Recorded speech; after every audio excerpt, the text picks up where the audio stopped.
कहानी है सात जूते, जिसके लेखक हैं राजेंद्र गोंशी। तो पेश है आपके सामने सात जूते।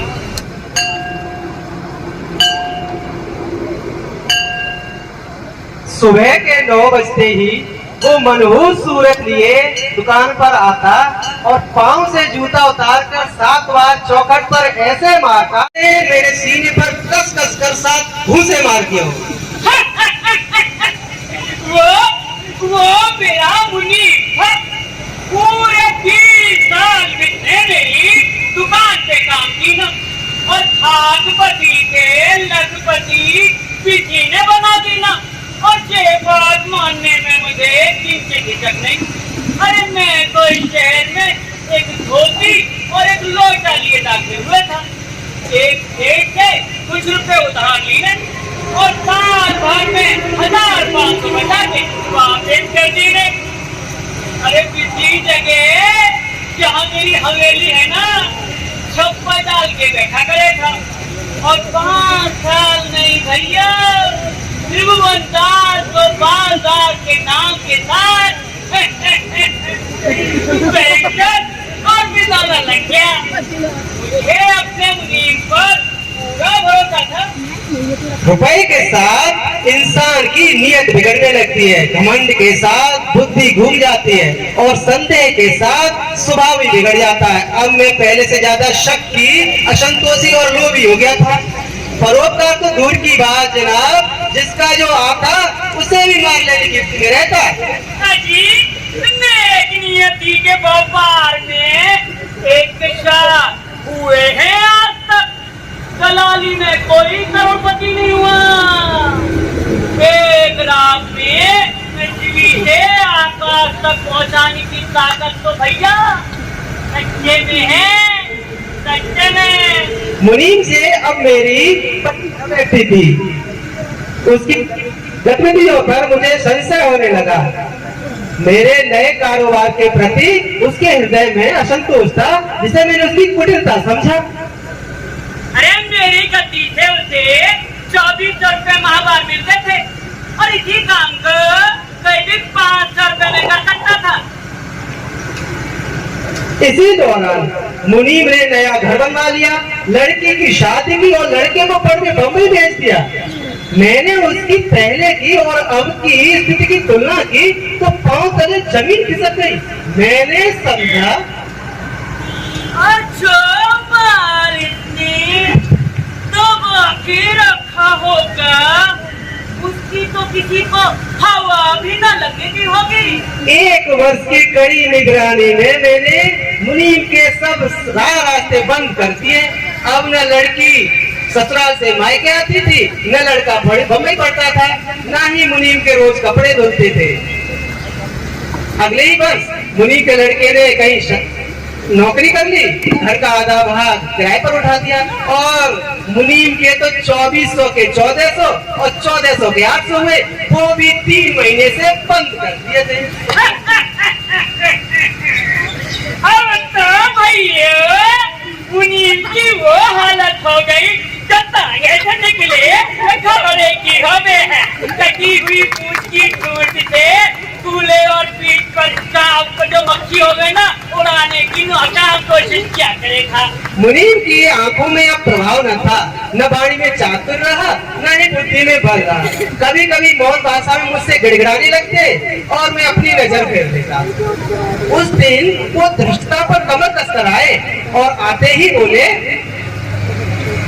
अगर मुझे रखना नहीं है तो मेरा हिसाब क्यों नहीं कर देते।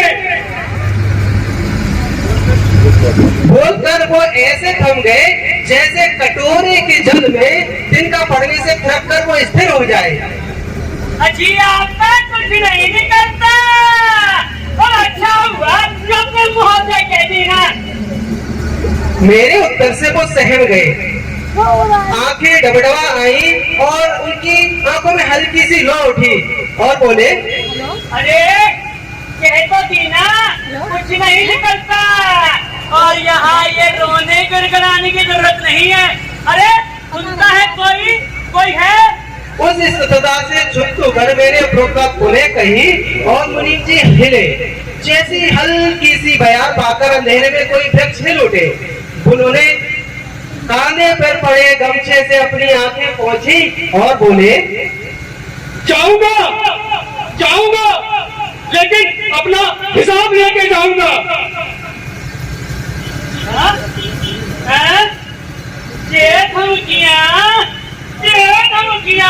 यहाँ काम नहीं करेंगे और जो जबरदस्त हो किधर आना जाऊंगा, उसे ही लाऊंगा। मुनीम जी यंत्र चालित से मुड़े, चौखट पर जाकर पांव से जूता उतार कर जोर जोर से गिनती गिनकर 7 बार वहीं दे मारा। 1 2 3 4 5 6 7 पर हाथ रुक गया और मुनीम जी बिना कुछ कहे सुने वहां से चले गए। ये मुनीम ने अरे क्या है? वहां बैठे सभी लोगों को अचरज था। खैर बात आई गई सी हो गई, मुनीम के साथ वो ख्याल भी गया।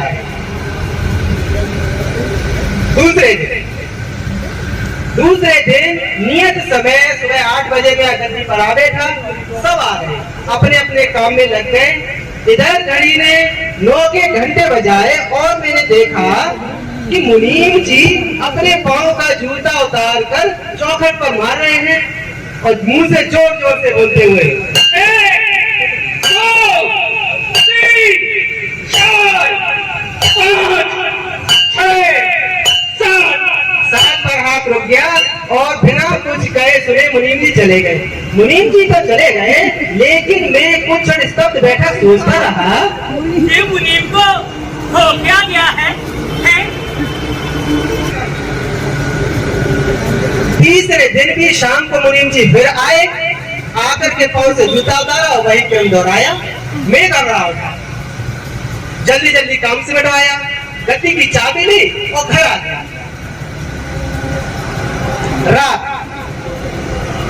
रात को सोते सोते कई बार में चौंक उठा। 1 2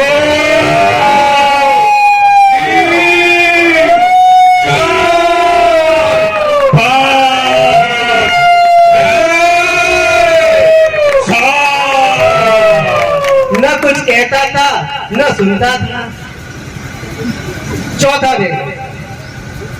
चौथे दिन मैं गद्दी पर बहुत संभल कर बैठा, जैसे कुर्की का समन आने वाला हो।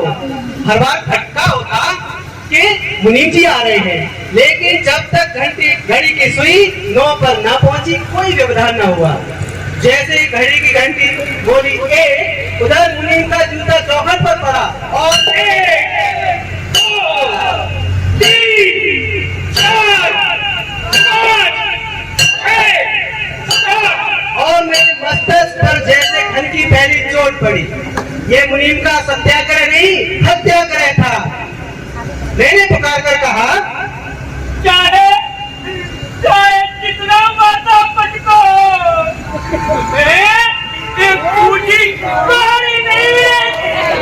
लेकिन मैंने स्वयं महसूस किया कि मेरी वाणी में ओज नहीं कपकपाहट थी। मुनीम ने मेरी ओर स्वाभिमान से देखा और मैं पानी पानी हो गया।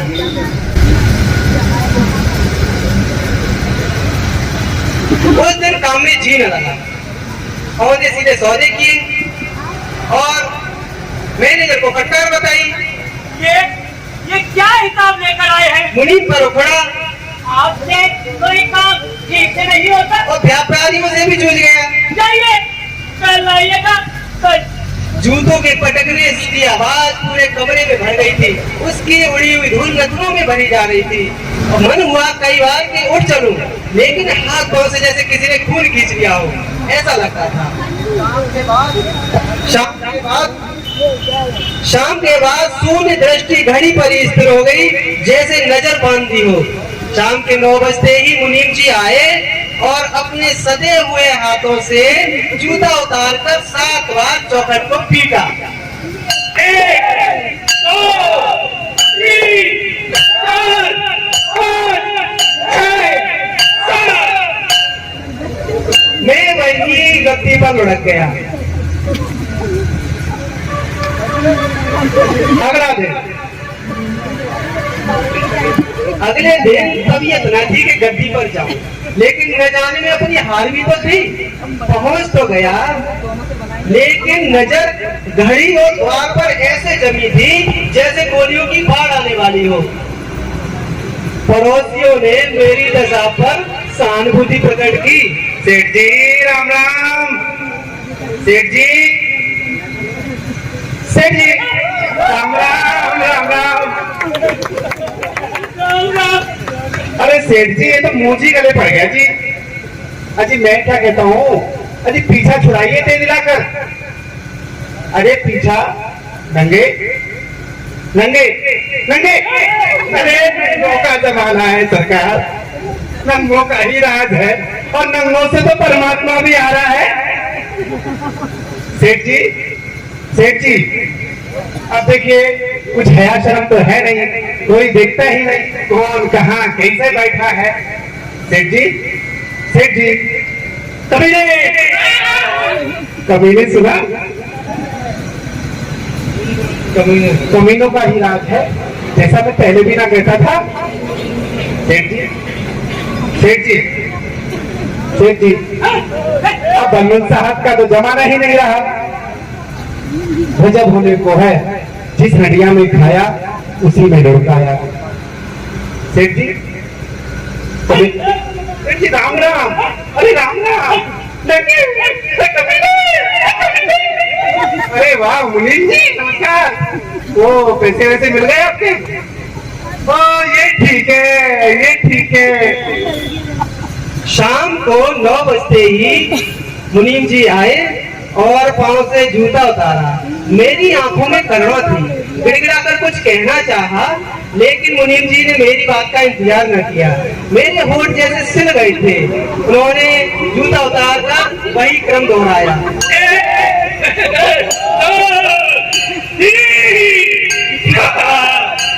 5, 6, 7। आज मेरे टेलीफोन का प्लग निकाल दिया और कर्मचारियों का मुझसे बात करने का खुद साहस न हुआ। व्यापारियों ने अपना काम नौकरों से निकाल कर निकल लिए। उस बाजार की भीड़ भाड़ में भी मैं जैसे बियाबान में बैठा। दोपहर के बाद मेरी व्याकुलता ने दिशा बदली और मैं मुनीम जी की राह देखने कब 9 बजे और वो आए और अपने पाँव से जूता उतारे और मैं उनके जूते के साथ अपना सर रखूं कि लो यहाँ